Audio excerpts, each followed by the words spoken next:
In 2016, we went to Dongji Island to search for the wreck of the Lisbon Maru. For over 70 years, no one had been able to find it. That sparked my curiosity. More than 800 young men were buried in the sea, far from home. Who were they?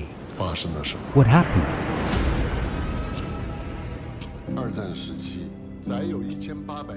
Eight years ago, Fang Li, a Chinese geophysicist and filmmaker, set out to search for a sunken ship lost in the East China Sea. What he didn't expect was that this quest would lead him to create a powerful documentary that brings a hidden history back to life. What drove him to devote so many years to this long-forgotten chapter of history? What untold stories emerged in the process? You're listening to Footprints. I'm Xingyu. In today's episode, we take you inside Fang Li's journey and uncover the making of the sinking of the Lisbon Maru.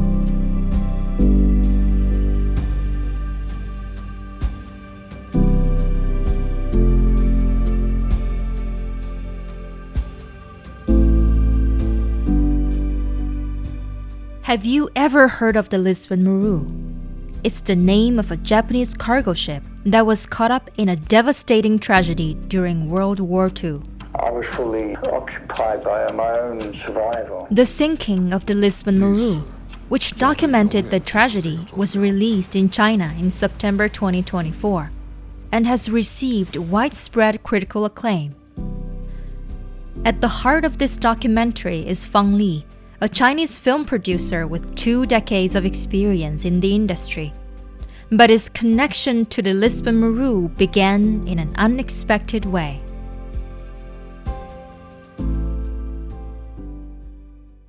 Back in 2014, while working on another film project on Dongji Island in eastern China, Fang Li met a ferry captain who told him the story of a shipwreck in the region.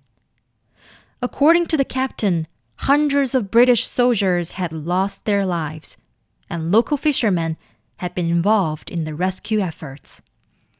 Fang Li was struck by the story, but what shocked him even more was how little the tragedy was known to the public. Then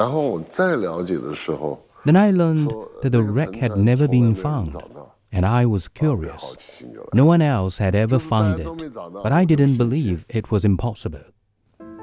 Before entering the film industry, Fang Li had a long career in earth and ocean sciences, with years of experience in geophysical exploration and marine surveying. In 2016, he led a team to carry out an investigation near Dongji Island, looking for the Lisbon Maru. For the first 10 days, they focused on coordinates from historical records, but they found nothing. Realizing that the past measurements could be inaccurate, they expanded their search area.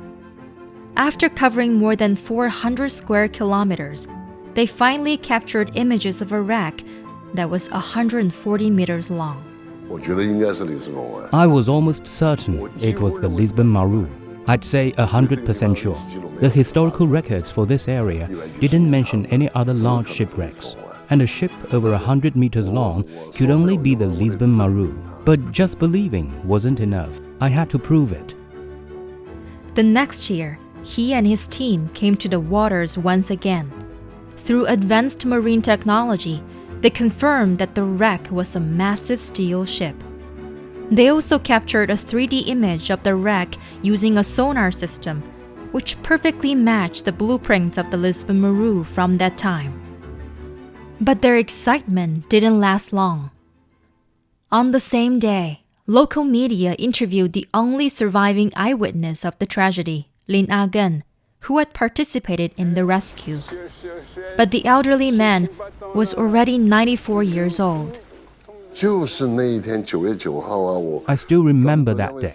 It was September the 9th. Our friends from the local TV station told me that Lin Agen could barely remember anything, and they couldn't get much information from him. That's when it hit me.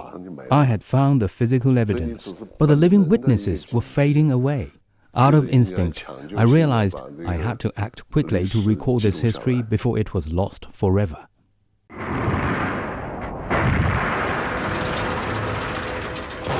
He was never very happy at Christmas. Christmas Day was the day they surrendered. The tragedy of the Lisbon Maru began on Christmas Day 1941. After days of fierce fighting, British soldiers stationed in Hong Kong were forced to surrender to the Japanese army. Thousands of them were taken as prisoners of war. The following year, the Japanese military placed 1,816 of these British POWs onto the cargo ship Lisbon Maru, intending to transport them to Japan as forced labor. These young men, mostly in their 20s, were packed into 3 cramped holds.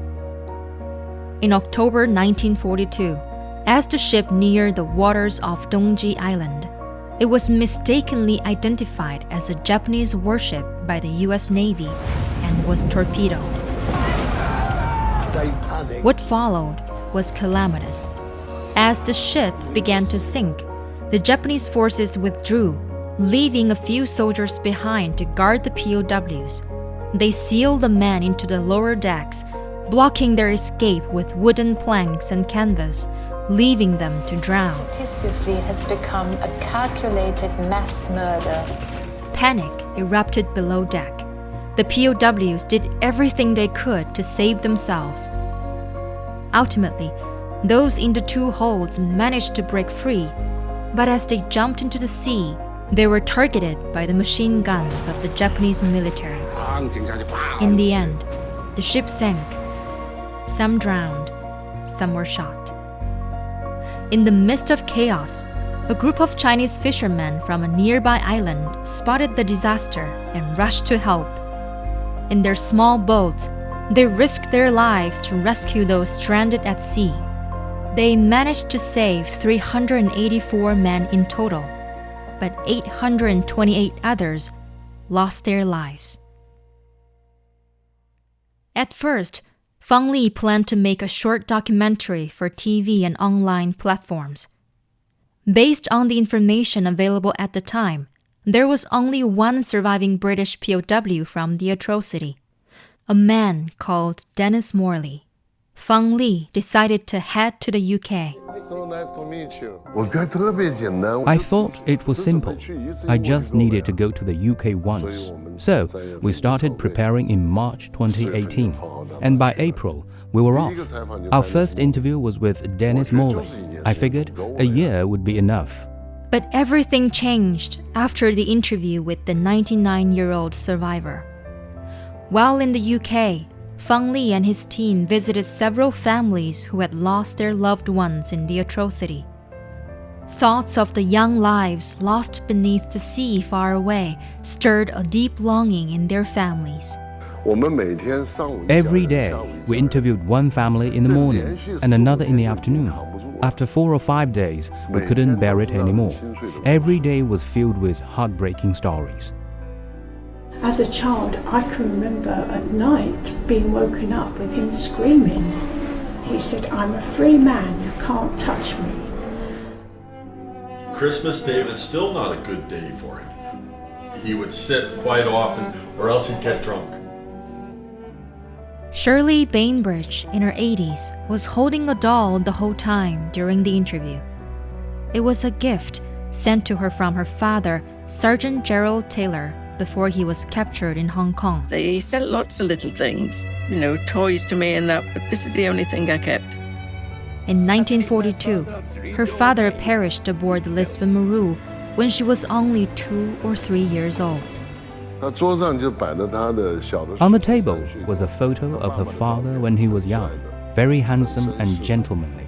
Beside it was a picture of her, a 3-year-old girl wearing a bow tie, holding a doll very beautiful. What struck me was that after 77 years, the doll was still there, still in her arms. She had been waiting for her father to come home for over 70 years. Overwhelming stories like this ultimately changed Fang Li's mind. Though he had never acted as a film director before, at that moment, he knew it was something he must do. He decided to create a documentary movie. But a dozen families of descendants were not enough. He needed more. The director then placed advertisements in British newspapers, hoping to trace more relatives of these British POWs. How many young people read newspapers nowadays? His crew questioned. For Fang Li, it made sense. He was targeting the older generations. So many British people don't even know about their own soldiers, over 1,800 of them who were involved in such a huge tragedy. The more they didn't know, the more motivated I felt to make sure that they did. If people don't know about the disasters of the past, how can they truly cherish the peace we have today? Our ancestors, the fishermen, saved their lives. And today, we're saving history, saving the stories of their families. Where are you? Looking for relatives of Lisbon Maru POWs. In 2018, a full-page advertisement seeking descendants of those aboard Lisbon Maru appeared in the Sunday Times, the Daily Telegraph, and the Guardian. It was at this point that many British people first learned about the shipwreck and got to know the painful history of more than 1,800 of their countrymen. The advertisement ran for a month, costing nearly $300,000, but the effort paid off. Fang Li's team received emails from over 380 relatives of the POWs. One of the emails came from Canada. The sender said his 98-year-old father, William Benningfield, was a survivor of the shipwreck. The news deeply excited the entire production team. They flew to Canada and met the elderly man in person. Hello. Hi. Must be William, right? At the time of the disaster, Benningfield was only 22 years old, and it was thanks to being rescued by Chinese fishermen that he survived. Ordinary Chinese fishermen, when they saw this big ship coming out of nowhere and sinking, and then these strange people floating in the water, they did go out and they rescued hundreds of them. That was Tony Benham, history advisor for the documentary. He was the first British historian to carry out in-depth research into the atrocity. It's estimated that some 250 Chinese fishermen took part in the rescue efforts. When there's a disaster at sea, you rescue people. It's a deeply held tradition among fishermen. But what truly moved us wasn't just the rescue. What really touched me were the local women and elderly ladies who clothed and fed them. In the following days, the Japanese soldiers landed on Dongji Island to search for the surviving POWs. The young British men chose to surrender voluntarily as they didn't want to implicate the locals who had saved them. These British POWs came out in an orderly manner. And when they were about to leave Dongji Island, they took off their clothes and gave them back to the fishermen. It were these small details that really touched me. Despite the cultural differences and language barriers, they were able to show such warmth and kindness. All but 3 POWs were taken by the Japanese military. With the help of the fishermen, 3 young men hid in a cave to evade the search. The fishermen then assisted them in leaving the island. 2 months later, they reached the British Embassy in Chongqing, the wartime capital of China. Their testimonies were the first to expose what really happened on the Lisbon Maru. According to Benham, especially tragic was the fact that the crew on the U.S. submarine was completely unaware that there were Allied POWs on board, as the ship wasn't marked as a POW transport. It was several days later, when they picked up a radio signal, that the crew learned the truth. The men on board this ship, it's estimated that of the 1,816 POWs aboard the Lisbon Maru, only 973 survived, including 3 who managed to escape. Of the survivors, 200 more died within a few months of exposure and exhaustion and further diseases. Only after Japan's defeat in 1945 were these British POWs finally rescued and returned to their home country.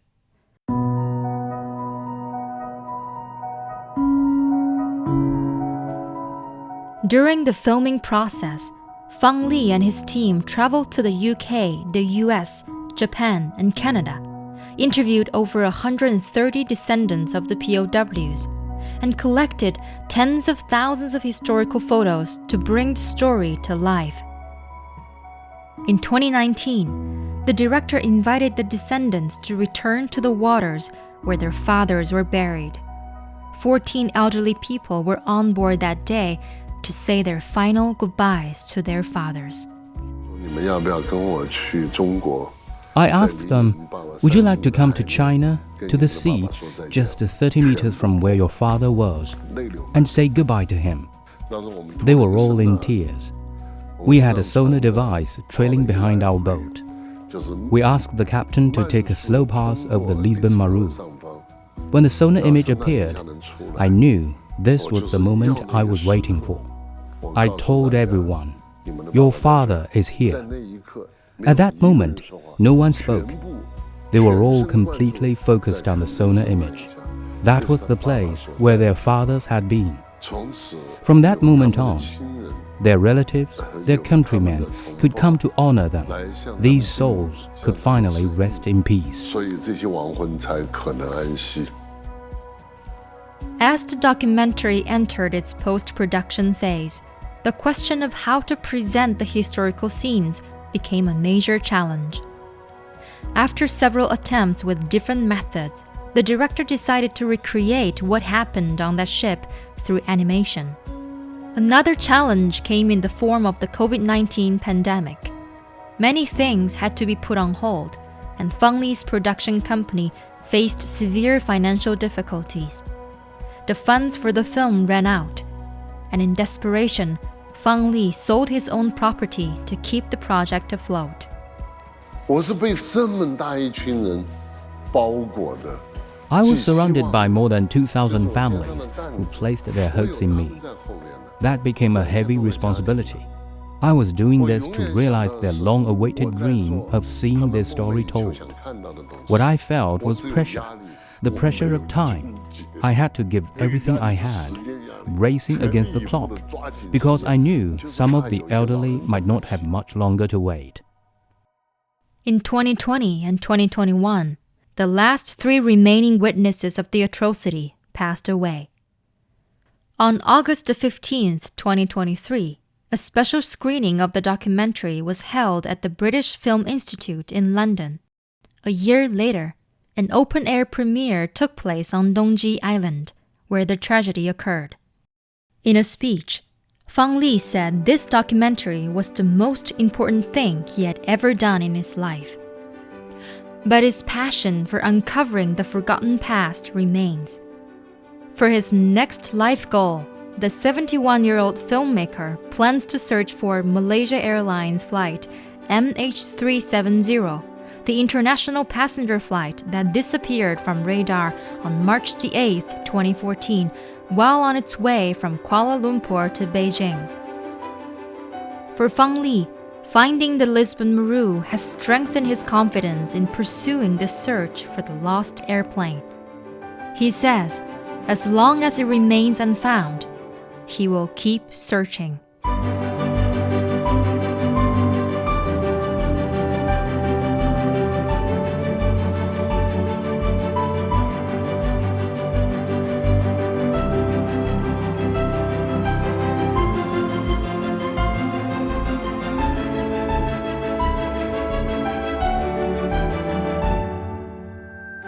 That's it for today's episode of Footprints. Thank you for listening.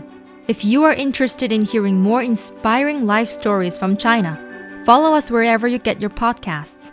Just key in Footprints, and you can find more stories anytime, anywhere. I'm Xingyu. We'll see you next time. Bye for now.